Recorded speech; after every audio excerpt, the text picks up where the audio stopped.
जय माता की जय बोले। जय भोले। जय माता की। हम लोग जब किसी का जन्मदिन होता है तो हम लोग कहते हैं कि जन्मदिन की हार्दिक शुभकामनाएं, या कुछ लोग कहेंगे जन्मदिन मुबारक हो, कुछ लोग कहेंगे कि हैप्पी बर्थडे। मतलब सब अपने अनुसार, अपनी भाषा के अनुसार जन्मदिन की मुबारकबाद देते हैं या शुभकामनाएं देते हैं। इस वर्ष 3 दिसंबर को मेरी सबसे छोटी बेटी का जन्मदिन था। तो जब उसे सुबह के टाइम जन्मदिन की शुभकामनाएं दे रहा था, आशीर्वाद, तो उसमें मेरे मुख से निकला कि 9 वर्ष मंगलमय हो। मैं भी सोच में पड़ गया कि 9 वर्ष मंगलमय हो जबकि जन्मदिन का। तो फिर मैंने सोचा बात तो सही है, एक तरह से देखा जाए तो उस बच्चे का या किसी का भी जन्मदिन होता है तो उसके बाद उसका नया वर्ष ही तो आरंभ होता है। और उसी दिन मेरे भाई की लड़की का भी जन्मदिन होता है, तो मैंने उसको भी 9 वर्ष मंगलमय हो ही बोला।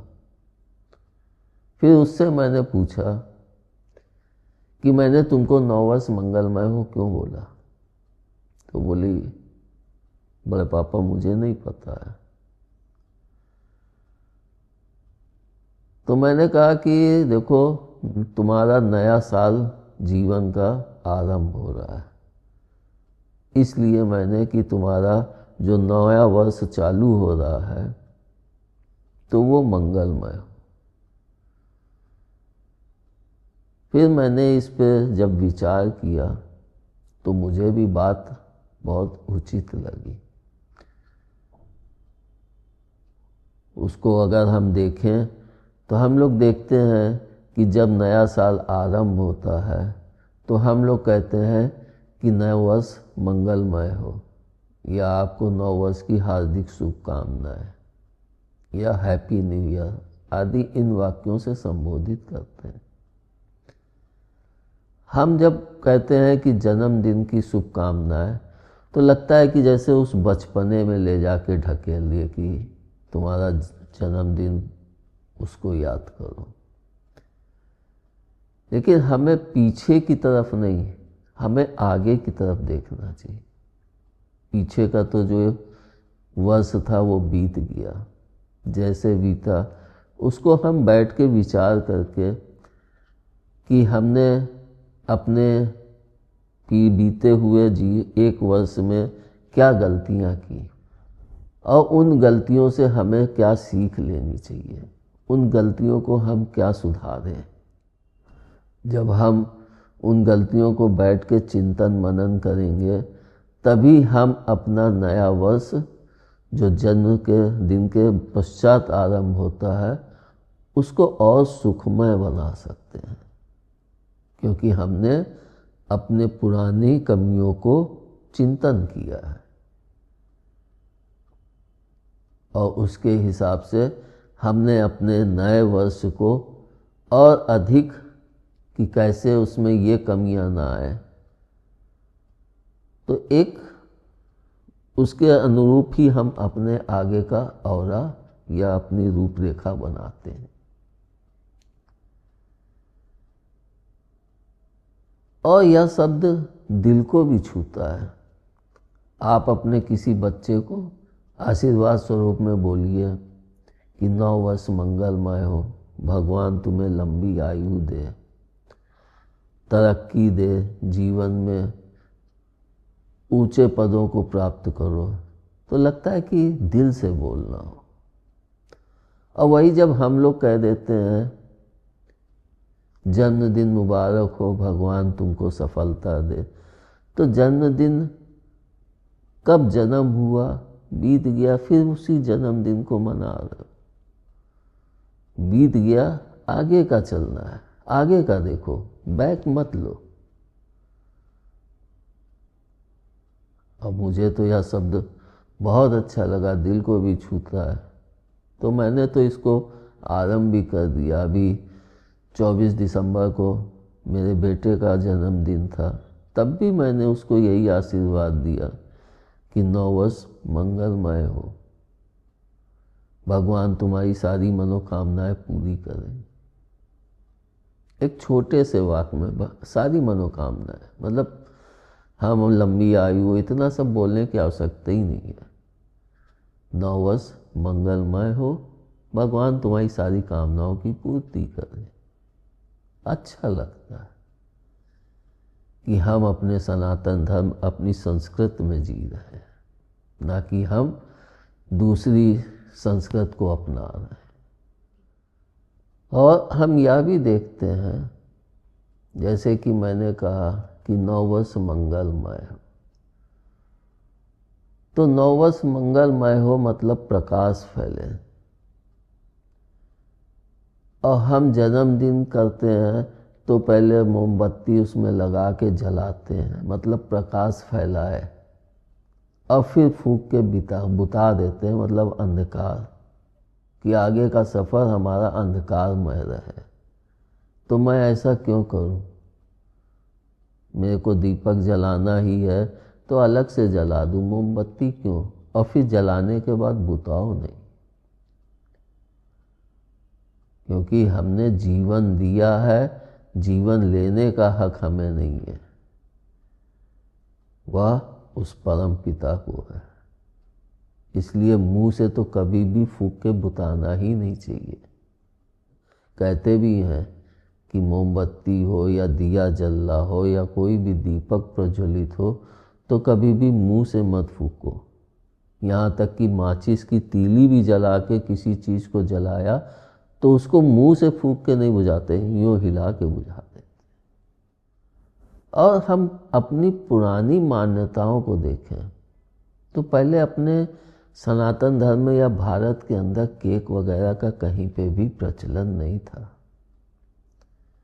पहले के समय में क्या होता था कि लोग, जिस बच्चे का भी जन्मदिन होता था उसको कि आज अच्छे से नहाओ धो, अगर नए वस्त्र, जिसकी जैसी कैपेसिटी होती थी, आजकल तो गिफ्ट देते हैं, उस समय माता पिता नए वस्त्र बच्चों को पहना के मंदिर ले जाते थे या फिर पंडित को घर पे ही बुला के और उससे पूजन करवाते थे, ताकि उसका आगे का भविष्य अच्छा हो और उस प्रभु के प्रति उसके अंदर भी भाव जागृत हो, जिसको हम लोग धीरे धीरे विस्मृत करते चले गए। अगर यह सब प्रथाएं आज भी जिंदा होती तो आज इतने जो अपराध हो रहे हैं इनमें बहुत कमियां होती। आज क्या होता है कि पैसे को लोग दिखाते हैं, जन्मदिन है या पार्टी है तो लोग पैसे की फिजूल खर्ची बहुत करते हैं सिर्फ दिखावे के लिए। और जन्मदिन में हम लोग यह भी देखते हैं कि सबको कि केक काटें। केक पहले मेरे यहाँ भी केक कटता था, मैंने भी शुरुआत में काटे हैं, लेकिन फिर मैंने केक काटना बंद कर दिया। इसके पीछे सिर्फ कारण कोई ऐसा नहीं था कि केक को चाकू से काट रहे हैं तो कोई उसमें दिक्कत हो या कोई परेशानी है, ऐसा कुछ भी नहीं है। सिर्फ बंद क्यों किया था कि लोग केक काटते हैं और उसका अनादर करते हैं। लोग क्रीम लगा रहे हैं मुंह पे, खेल रहे हैं, तो एक तरह से अन्न का अपमान करते हैं। ये हमारी परंपरा नहीं है। और केक काट के सिर्फ फोटो शूट होता है, उसका कोई मतलब नहीं है। कितना केक खा लोगे? एक साल तो अच्छा लगता है, हर साल नहीं अच्छा लगता है। बड़ी फैमिली है, मालूम पड़े साल में हर महीने या हर 2 महीने पे केक आ रहा है, काटना है। और केक भी कोई सस्ता तो आता नहीं है, 500, 800, 1000, 1500, जैसे जिसकी कैपेसिटी होती है। हर व्यक्ति अपनी क्षमता के ही अनुसार केक मंगाता है। तो मैं इस पे भी सोचता था कि अगर हम केक ना काट के पेस्ट्री है, क्रीम रोल है और कई प्रकार के आइटम अपने खाने के लिए लाए, ज़्यादा हो तो हम काट नहीं है तो हम पेस्ट्री धर के ही काट दें। ये आवश्यक तो नहीं है कि सिर्फ केक काटो तभी तुम्हारा नया वर्ष मंगलमय हो रहा है। मतलब पुराने हिसाब से जन्मदिन। अगर हम टीका लगा के पेस्ट्री धर के या कुछ भी अगर काटने का ही शौक है, ठीक है। छोटे बच्चे हो तो एक उनको लगता है कि नहीं केक काटेगी, लेकिन जब बच्चे बड़े हो गए तो व्यक्ति खाने का शौकीन होता है। हर इंसान खाने का शौकीन है। कोई भी व्यक्ति आप ऐसे नहीं पाओगे जिसको खाना अच्छा स्वाददार मिल रहा है और वो उससे महरूम रहना चाहे, कभी नहीं होगा। क्योंकि हम सबकी ज़बान बहुत चटोरी है, वो हमेशा नए नए स्वाद खोजा करती। जैसे हम लोगों का दिमाग चटोरा है, हमेशा कुछ नया ही खोजा करता है, उसी तरह से ज़बान भी चटोरी।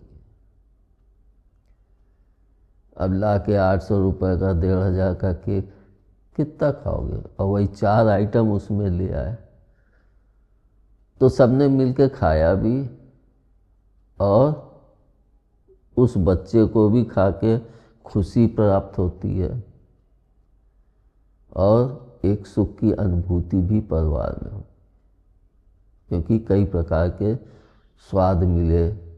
क्रीम रोल खाया या केक खाया या पैट्रीज खाई तो जवान का भी तो चटोरापन पूर्ण हुआ। तो मुझे तो यह दोनों ही बातें अच्छी लगी और मैंने इन्हें अपने जीवन में भी उतार लिया। मेरे बच्चे केक नहीं काटते, बहुत हुआ तो पेस्ट्री है ला के काट लिया, और टीका हम लोग जरूर लगाते हैं। अपने सनातन धर्म में टीके का बहुत महत्व है। टीके पर भी मैं आगे आप लोगों से वर्णन करूंगा।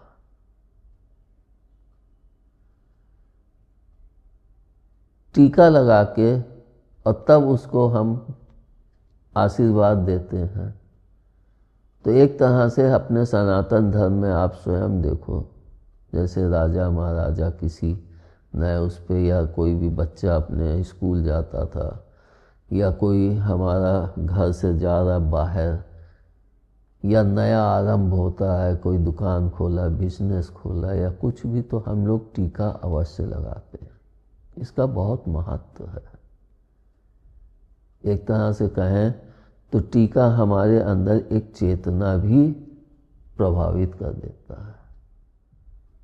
और सबसे बड़ी बात क्या है कि हम लोग अगर केक ना काट के, हर चीज़ में तो केक, आजकल क्या मतलब हो गया है कि जन्मदिन है तो केक, क्रिसमस में तो केक कटता ही कटता है, नया वर्ष चालू होता है तो भी केक। और भी ढंग तो मनाने के हैं कि हम केक से ही क्यों चिपके हुए। केक से हटके हम अपने बच्चों को और पौष्टिक चीज़ें खिला सकते हैं, लेकिन अपने अंदर से यह भावना निकालनी होगी कि नहीं केक काटा जाए। अगर हम केक से निकल के अपने सनातन धर्म के अनुसार अपने जन्मदिन को मनाएं, जिसे हम नववर्ष मंगलमय हो, कि तुम अपना जो नया वर्ष चालू हो रहा है, पुराने वर्ष को तो भूल जाओ, अब उसमें तो जाके तुम कुछ नहीं कर सकते हो, लेकिन अपने नए वर्ष को सुधार सकते हो।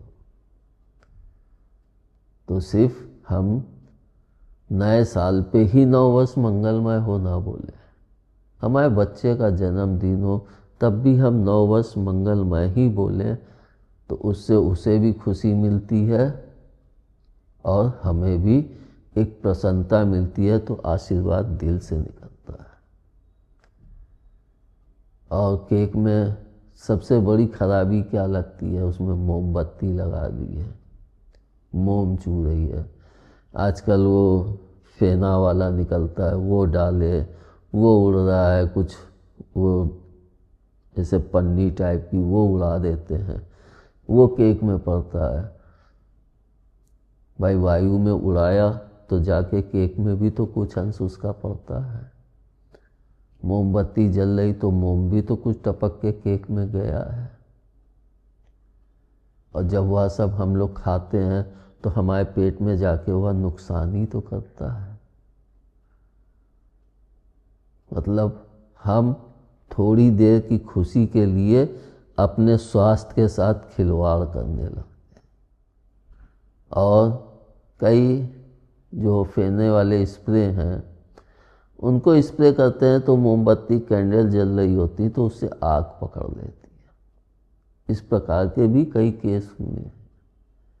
मतलब हम एक अच्छा प्रोग्राम अपनी खुशी के लिए या अपने बच्चे की खुशी के लिए मना रहे हैं, लेकिन वहाँ पे इन सब कारणों से दुर्घटना हो जाती है। मतलब खुशी खत्म और दुर्घटना का शोक आरंभ। ये अब आइंदा से कभी इसको नहीं प्रयोग करेंगे, कभी ये नहीं करेंगे। मैंने भी एक बार यूज किया, फेने वाला भी वो पन्नी वाला भी, मगर प्रयोग करने के बाद मुझे जब उनकी कमियां दिखी तो मैंने उसको बंद कर दिया।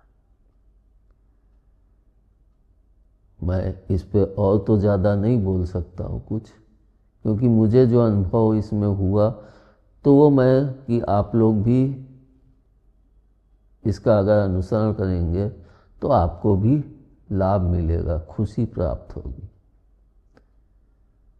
कि हम इस तरह से अपने बच्चे का या जन्मदिन मनाएं तो उसको जन्मदिन ना कहें, उसको पुरानी यादों में ना घुसेड़ें, उसको नई यादों की तरफ आगे बढ़ाएं कि तू नई यादों की उत्पत्ति कर। अपना नया साल जो अब तू इस जन्मदिन के बाद मना रहा है उसको मंगलमय कर, उसको खुशी प्रदान कर। उसके लिए तू क्या करना है इसके लिए सोच। पुराना बीत गया, वो वापसी नहीं आना है। नया जो आ रहा है उसको हम कैसे अच्छा बनाएं, कैसे वो हो कि चार लोग भी हमारी तारीफ करें कि नहीं इसने इस वर्ष बहुत अच्छी तरक्की की। चाहे नौकरी में हो, चाहे दुकान हो, चाहे जहाँ पे हो, हर व्यक्ति चाहता है कि हमारा ये साल बहुत अच्छे से गुजरे। लेकिन हम उसको सिर्फ 9 वर्ष में ही क्यों, हर जन्मदिन, जब मेरा जन्मदिन हो तब हम चिंतन करें पुराने जीवन को और अपना नया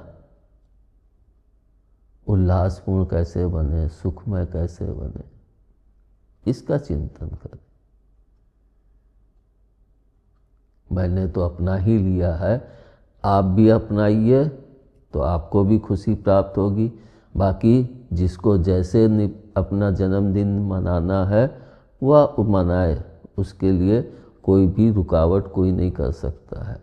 लेकिन मैंने अपने अनुभव को रखा कि मुझे यह अच्छा लगा। अगर आपको भी समझ में आए तो आप भी इसको अपनाएं। धन्यवाद।